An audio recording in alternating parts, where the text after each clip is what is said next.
네, 감사합니다. 이 시간 우리 이상열 목사님 오셔서 어떤 부자 이렇게 말씀 전해주실 때 큰 은혜 되시기 바랍니다. 네, 감사합니다.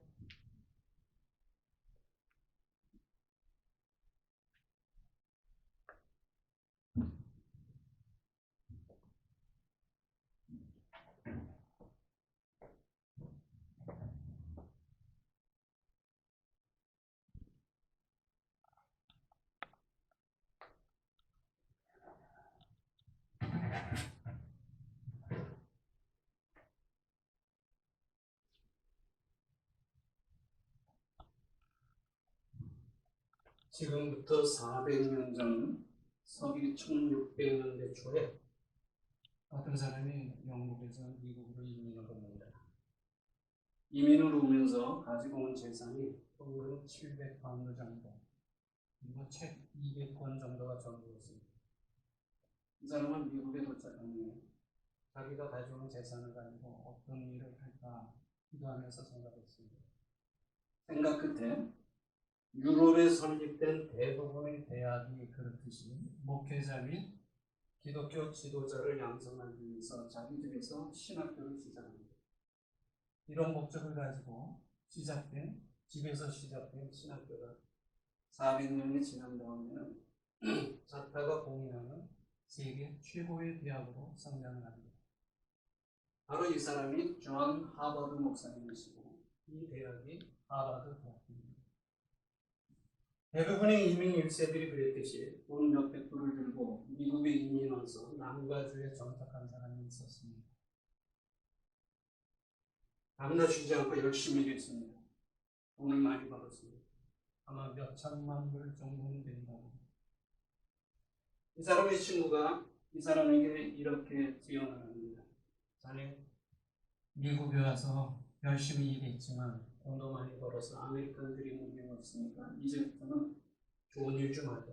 장학사업도 좀 하고 자선사업도 좀 하고 가난한 사람 도와주기도 하고 이러면서 살면 어떻겠나 이렇게 제안을 했더니 이 사람이 그 친구에게 이렇게 대답을 합니다. 내가 미쳤냐? 그런 일을 내가 왜 해?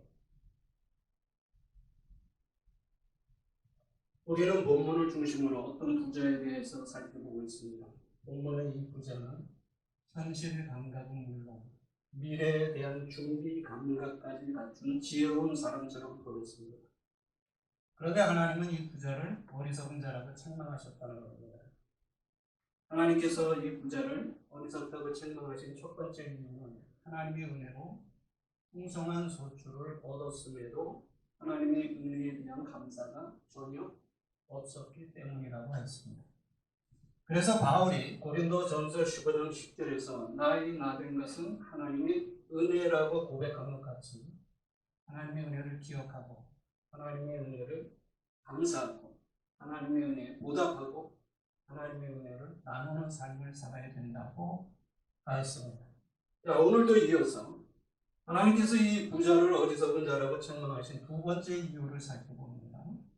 이 부자에게는 다른 물질관이 없었기 때문입니다. 18절을 다시 한번 읽습니다. 내 곡간을 얼고 더 크게 짓고 내 모든 곡식과 물건을 거기 쌓아두리라. 예상했던 것보다 훨씬 더 많은 소출을 얻게 되자 이 소출을 어떻게 할까 고민이 생겼습니다. 그래서 이 부자는 고민 끝에 생각해낸 것이 곡간을 더 크게 짓고 얻은 소출을 그 곡간에 쌓아두는 것이었습니다. 소출이 많이 생겼으니까 더 큰 국가를 짓고 거기에 쌓아둘 것이라고 생각하는 것은 어쩌면 당연한 일인지 모릅니다. 아마 대부분의 사람들이 그렇게 생각할 거예요. 자, 그런데 만약에 풍성한 소출을 거둔 이 부자가 하나님의 은혜까지는 생각하지 못했다 할지라도 자기가 거둔 소출의 일부를 가난한 이웃들에게 나누어 줄 생각을 하니까는 얼마나 더 가치 있는 일이었을 거예요. 그런데 안타깝게도 이 부자의 생각이 거기까지는 이르지 못했다는 겁니다. 앞에서 말한 친구처럼 자선과 구제 같은 것은 자기와는 전혀 상관이 없는 남의 일이라고 생각했던 것입니다. 자, 그러니 자기의 얻은 소출을 나눌 생각은 전혀 하지 못하고 쌓아놓을 생각만 했던 것입니다. 자, 물질은 창고에 쌓아놓을 때 그 가치가 있는 것이 아니라 필요한 것에 쓸 때 그 가치가 있다는 것입니다. 더 정확하게 말한다면 물질을 주신 하나님의 뜻에 맞게 잘 사용할 때 거기에서 그 물질의 가치가 발생이 된다는 겁니다. 이것이 바른 물질관인데 이 부자에게는 이런 바른 물질관이 전혀 없었다는 겁니다. 사람들은 물질 만능이라는 말을 종종 합니다. 정말 물질이 우리의 모든 문제를 해결해 줄 수 있다고 생각하십니까? 이런 말은 사람들의 생각을 혼란스럽게 만들어 잘못된 삶을 살도록 하기 위한 사단이 퍼뜨린 거짓말이라는 것을 알아요. 자, 그래서 많은 사람들이 물질 만능이라는 사단의 거짓말에 세뇌가 되어 수단과 방법을 가리지 않고 돈을 벌려고 하는 것을 우리는 주위에서 종종 접할 수가 있습니다. 어느 사회에서나 돈이 큰 힘을 가지고 있는 건 사실입니다. 사람들은 돈 때문에 웃기도 하고 돈 때문에 울기도 합니다. 그리고 돈 때문에 인간관계가 세워지기도 하지만 돈 때문에 인간관계가 무너지기도 합니다. 그리고 돈 때문에 살기도 하고 돈 때문에 죽기도 합니다. 저는 소련이 무너진 직후 1992년 3월 2일에 모스크바 은혜신학교 강의를 위해서 영국 런던에서 모스크바에 들어갔습니다. 런던에서 모스크바까지 비행시간이 약 3시간 정도 멀지 않은 거리였습니다.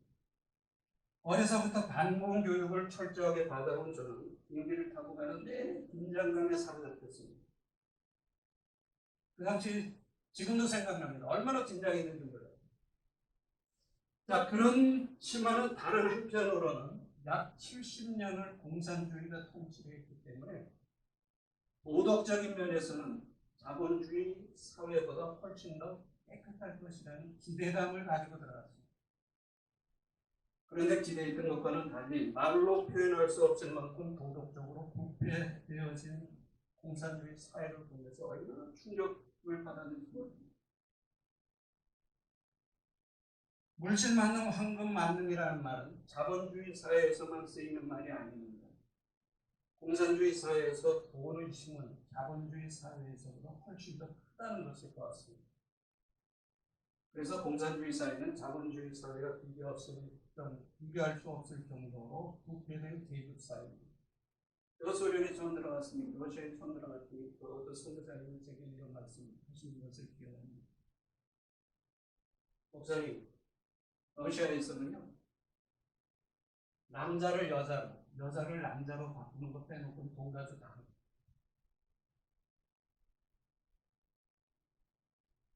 하나님께서 창조하신 세상은 완전한 세상이었습니다. 그런데 이 완전한 세상에 죄가 들어오면서부터 완전하게 깨져버립니다. 그 이후로 죄로 인한 고통의 역사가 이어져오다가 에덴 동산과 같은 비슷한 이상형적인 사회가 잠깐 동안 이루어졌던 적이 있습니다. 사도행전 2장에 나오는 초대교회 때입니다. 오순절 성령의 은혜를 체험하였던 초대교회 성도들은 자기들이 소유를 나타나 사도들 앞에 가지고 왔고 사도들은 각 사람이 필요한 대로 나누어 주는 신앙 공동체를 이루었습니다. 말 그대로 공산사회의 모습입니다. 공산주의는 이걸 카피한 거죠. 그래서 20세기 최고의 역사학자라고 말하는 아놀드 토니가 이런 말을 했습니다. 공산주의는 기독교의 도적맞은 테이스트다. 기독교를 카피해서 만들었기 때문에 기독교와 아주 비슷한 점이 많지만 동시에 아주 가장 반기독교적인 사상이다. 자, 그런데 성령의 은혜로 이루어졌던 초대교회의 신앙 공동체는 얼마 가지 못하고 흔들려 버립니다. 아나니아와 삽비라의 문제가 터져버립니다. 아나니아와 삽비라 사건이 무슨 사건입니까? 결국 물질 문제입니다. 돈 문제. 돈이라고 하는 것은 성령의 은혜로 이루어졌던 신앙 공동체를 흔들어 버릴 정도로 막강한 힘을 가지고 있었다는 거예요. 옛날이나 지금. 자, 그런데 아무리 좋은 것도 제대로 관리하지 못하면 문제의 원인이 될 수 있습니다. 예를 들어 건강, 지식, 권력, 명예 이런 것들은 다 괜찮은 것들입니다. 자, 그런데 이것들을 제대로 관리하지 못하고 죄 짓는 것을 사용하는 사람들은 우리 주위에 얼마나 많습니까? 마찬가지로 무엇보다도 큰 힘을 가진 돈인데 이 돈을, 물질을 제대로 관리하지 못한다면 어떻게 되겠습니까? 그래서 사도 바울은 일만하게 뿌리가 될 수 있다고 경고합니다. 그래서 바른 물질관이 필요하다는 겁니다. 자, 바른 물질관을 갖기 위해서 우리에게 필요한 두 가지 물질에 대한 이해가 있어야 합니다. 하나는 첫 번째는 물질에 대한 현실적인 이해. 현실적인 이해가 필요합니다. 돈으로 할 수 있는 것이 있고 돈으로 할 수 없는 것이 있다는 것을 분명하게 구분해야 합니다. 이것을 우리는 돈의 한계성이라고 합니다. 우리가 중요하다고 생각하는 것들이나 우리가 살아가는 삶의 과정에서 정말로 필요한 것들, 다시 말하는 사랑, 가치, 인격, 희생, 양심, 진리, 윤리, 신앙, 믿음 이런 것들은 돈으로 절대 살 수 없는 것입니다. 여러분이 이런 글을 읽어보신 적이 있을 겁니다. 돈으로 할 수 있는 것과 돈으로 할 수 없는 것들에 대한 글입니다. 돈으로 집은 살 수 있지만 돈으로 가정은 살 수 없다. 돈으로 좋은 침례는 살 수 있지만 단장은 살 수 없다. 돈으로 책은 살 수 있지만 지식은 살 수 없다. 돈으로 음식은 살 수 있지만 돈으로 입맛은 살 수 없다. 돈으로 좋은 옷은 살 수 있지만 훌륭한 인격은 살 수 없다. 이런 글들이 인터넷에서 많이 떠돌아다닙니다. 그 다음에 두 번째, 돈은 우리 삶을 세워주는 선한 도구도 될 수 있지만 우리 삶을 무너뜨리는 악한 도구도 될 수 있다. 이것을 우리는 돈의 양면성이라고 합니다. 돈은 좋은 것도 아니고 나쁜 것도 아닙니다. 어떤 분들은 가끔 이런 말씀하시잖아요. 돈이 왼수야. 돈이 왼수야. 돈은 좋은 것도 아니고 나쁜 것도 아닙니다. 돈은 중성입니다. 그런데 돈은 어떤 사람이 어떤 목적으로 어떻게 쓰느냐에 따라서 선한 도구도 될 수 있고 악한 도구도 될 수 있다는 거예요. 그 다음에 세 번째, 돈을 벌려는 목적보다 돈을 버는 방법이 중요하다는 것을 알아야 합니다. 사람들은 돈을 많이 벌기 위해 열심히 일하고 수고를 합니다. 그런데 돈을 벌려는 목적은 하나같이 강한데 돈을 버는 방법에 대하여 고민하는 사람은 그렇게 많지 않은 것 같습니다. 정직한 방법으로 돈을 벌어야 합니다. 이것을 우리는 돈의 투명성이라고 합니다. 바른 물질과는 항상 그리고 반드시 정직한 방법과 함께합니다. 그래서 우리가 기억해야 될 건 돈의, 물질의 현실적 이해, 돈의 관계성, 돈의 양면성, 돈의 투명성 이거에 대한 분명한 이해가 있어요. 자, 그 다음에 두 번째로 물질에 대한 성경적인 이해가 필요합니다. 바른 물질관을 갖기 위해서는 물질에 대한 성경적인 이해. 우리가 쓰고 사는 모든 것은 하나님께서 주신 것이라는 사실을 인정해야 합니다. 역대상 29장 14절 모든 것이 주께로 말미암았사오니 우리가 주의 손에서 받은 것으로 주께 드렸을 뿐입니다. 다윗은 자기가 쓰고 사는 모든 것은 하나님께서 주신 것임을 분명히 알았기 때문에 즐거운 마음으로 하나님께 다시 드릴 수가 있었던 것입니다. 그 다음에 물질에 대한 성경적인 두 번째, 하나님의 의도를 분명하게 이해해야 합니다. 하나님의 의도. 사도행전 17장 25절 무엇이 부족한 것처럼 사람의 손으로 섬김을 받으시는 것이 아니니 무엇이 부족한 것처럼 사람의 손으로 섬김을 받으시는 것이 아니니 없는 것에서 있게 하시고 있는 것에서 없게 하시는 하나님 무엇이 부족해서 우리들이 어떤 요구가 시겠어요? 하나님께 대한 우리의 마음과 감사와 헌신을 보시기 위함이라는 사실을 우리는 인정을 해야 합니다. 다음에 물질에 대한 성경적 이해 세 번째, 한 사람의 가치가 천하보다도 귀하다는 사실을 알아요. 한 사람의 가치, 우리 개개인의 가치가 이 천하보다 귀하다는 사실을 인정해야 합니다. 마가복음 8장 36절 사람이 만일 온 천하를 얻고도 제 목숨을 잃으면 무엇이 유익하리요? 사람이 무엇을 주고 제 목숨을 받습니다. 기독교 인간관은 한 사람의 가치가 천하보다도 귀한 것으로 인정하고 출발합니다. 그래서 기독교만큼 인간의 가치를 귀하게 평가하는 곳은 없습니다.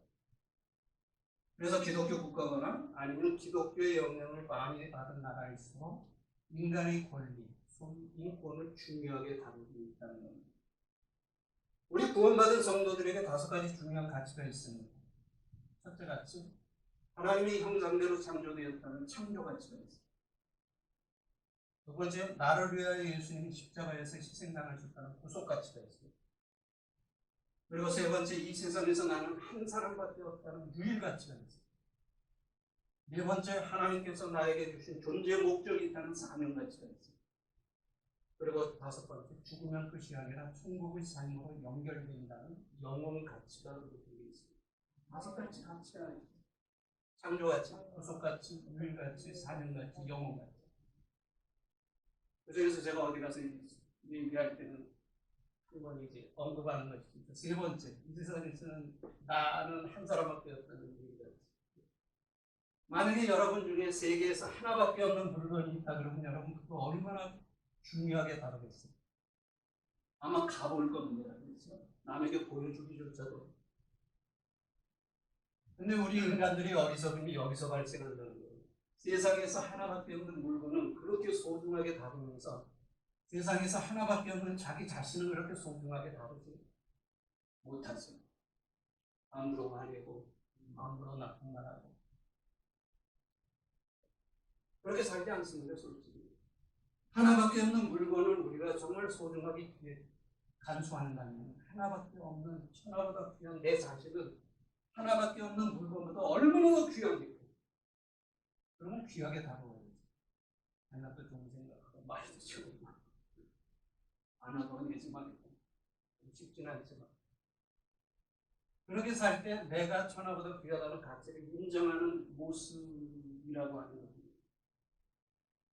여러분 꼭 기억하십시오. 우리에게는 5가지 가치가 있습니다. 창조 가치 있어요, 구속 가치 있어요, 유일 가치 있어요, 사명 가치 있어요, 영혼 가치 있습니다. 이 5가지 가치 어디서도 찾아볼 수 없는 가치를 우리는 가지고 있어요.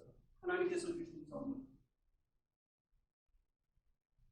자기 자신은 천하보다 귀한 존재라는 자기의 가치를 깨달아야 물질에 대해서 자유할 수가 있습니다. 그리고 물질에 대해서 자유함이 있어야 물질에 대해서 정직할 수가 있습니다. 물질에 대해서 정직함이 있어야 하나님께서 기뻐하시는 다른 신앙의 삶을 살아갈 수가 있다는 사실입니다. 물질에 대해서 자유함이 없고 물질에 대해서 정직함이 없이는 절대로 바른 생활을 할 수 없습니다. 그래서 예수님 목사님이 이런 말씀을 하셨습니다. 주머니가 회개하기 전에는 참 회개가 아닙니다. 주머니가 회개해야 참 회개가 아닙니다. 정직이라는 말이에요. 주머니가 회개해야 된다. 물질에 대해서 정직하고 자유함이 있어야지 거기서 참 회개가 나오는 거예요. 그러니까 정직하기가 쉬울 수 있어요. 권력 앞에 정직할 수 있습니다. 명예 앞에 정직할 수 있어요. 지식 앞에 정직할 수 있어요. 그러나 참 돈 앞에 정직하기가 쉽지 않아요.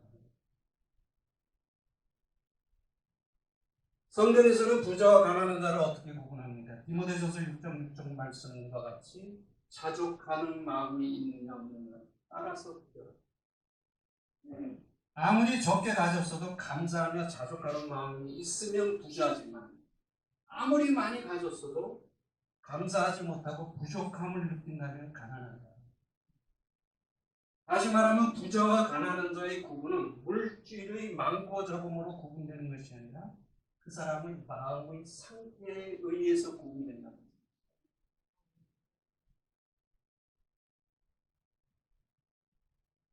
어떤 기자가 미국의 큰 재벌에게 이렇게 질문을 했어요. 얼마를 더 소유해야 만족하시겠습니까? Just a little bit more. 조금만 더.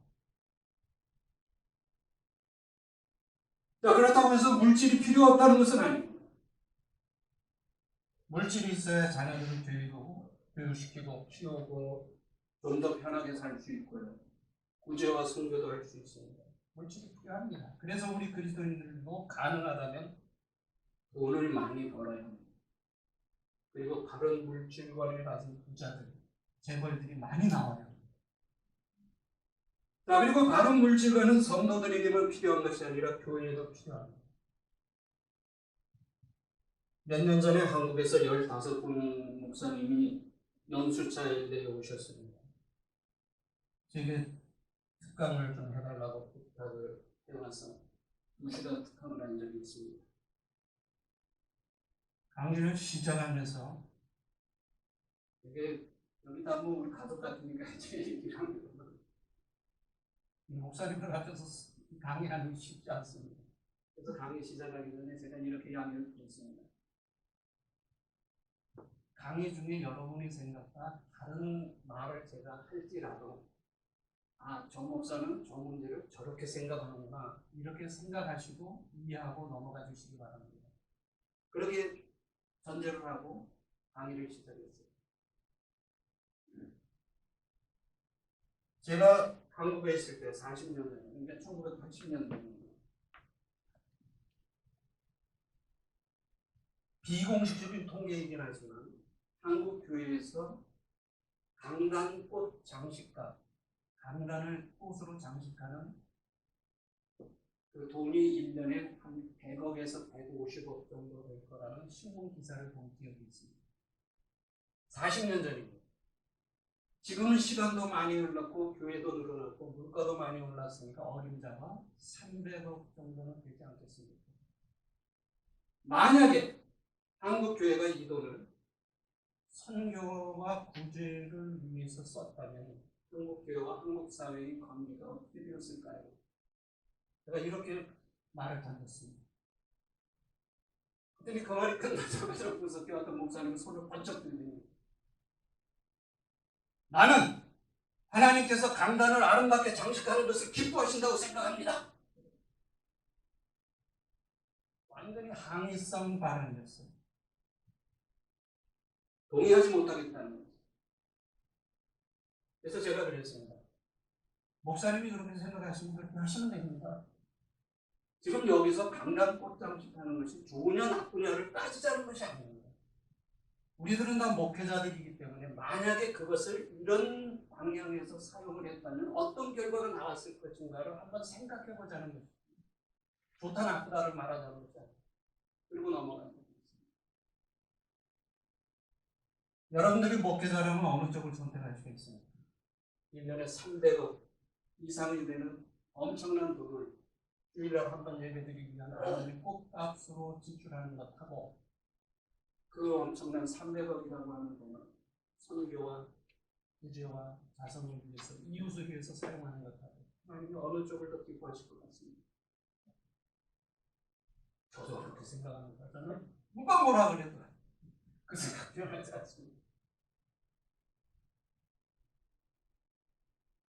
다른 물질만이 우리 개인들에게만 필요한 것이 아니라 교회도 필요한 겁니다.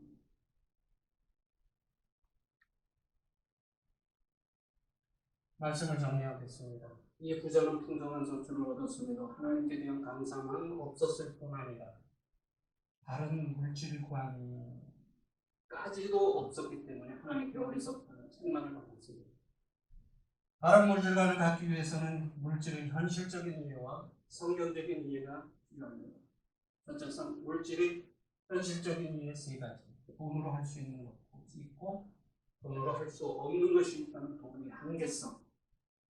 그리고 돈은 선한 도구도 될 수 있지만 악한 도구도 될 수 있다는 돈의 양면성.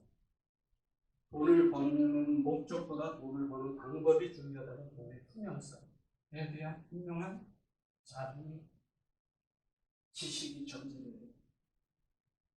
그다음에 두 번째 물질의 상징적인 일세 가지 모든 것이 하나님께로부터 왔다는 사실과 하나님께서 우리에게 물질을 주신 목적이 무엇인가 하는 것에 대한 분명한 이해와 우리 한 사람 한 사람의 가치는 천하보다 더 귀하다는 사실을 인정하는 것에서 바른 물질관이 출발한다는 겁니다. 그리고 바른 물질관을 갖기 위해서 필요한 것이 하나 더 있습니다.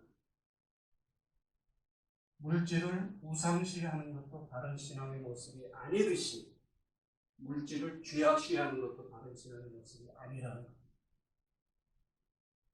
물질을 우상시하는 것은 물질 만능주의의 영향을 받은 것이고 물질을 죄악시하는 것은 잘못된 경건주의의 영향을 받는 겁니다. 잘못된 경건주의는 세상 것 하나는 무조건 죄악시하고 잘못된 거예요. 바른 물질관을 가지고 하나님께서 기뻐하시는 그리스도의 삶을 살아가는 우리 모두가 되시기를 주의 이름으로 축원합니다. 기도드리겠습니다. 하나님 감사합니다. 어리석은 기도를 통해서 저희들이 얻어야 할 교훈이 무엇인가를 생각하게 하시니 감사합니다. 바른 물질관을 갖게 하시고 바른 물질관을 통해서 하나님께서 저희들에게 허락하시는 귀한 것들 귀하게 사용하여 하나님의 이름을 높이고 하나님의 영광을 드러내는 삶이 되게 하여 주옵소서. 예수님의 귀하신 이름으로 기도드립니다.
시간 우리 누가 목사님 나오셔서 헌금 기도해 주시고 특별히 주시기 부탁드립니다.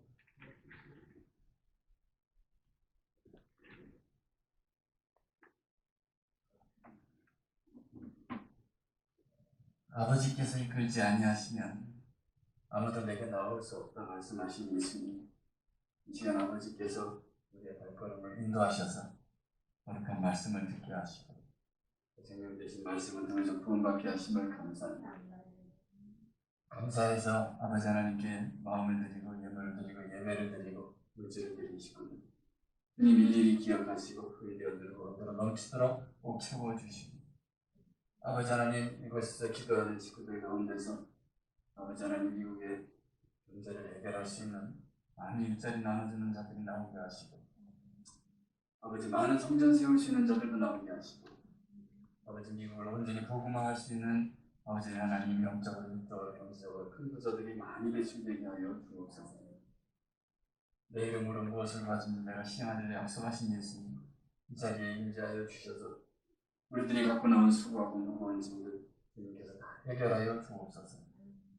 아버지 시간의 영적인 질병, 육적인 질병, 경적인 질병, 가정의 질병, 자녀들의 질병을 다 치료하여 주옵시고 아버지 하나님 영광 돌릴 수 있는 복된 가문들로 가정들로 교회들로 신앙인들로 다 새롭게 세워 주시옵소서.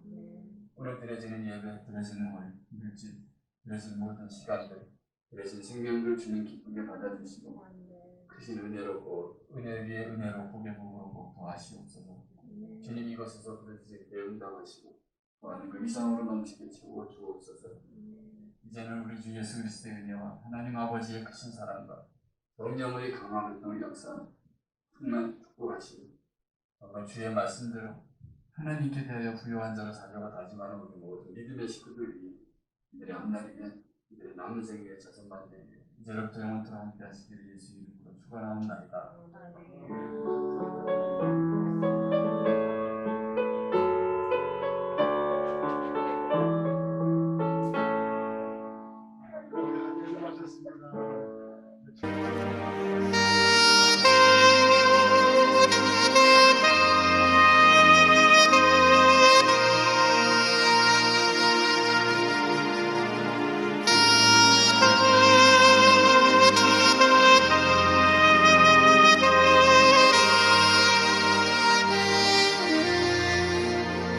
Thank you.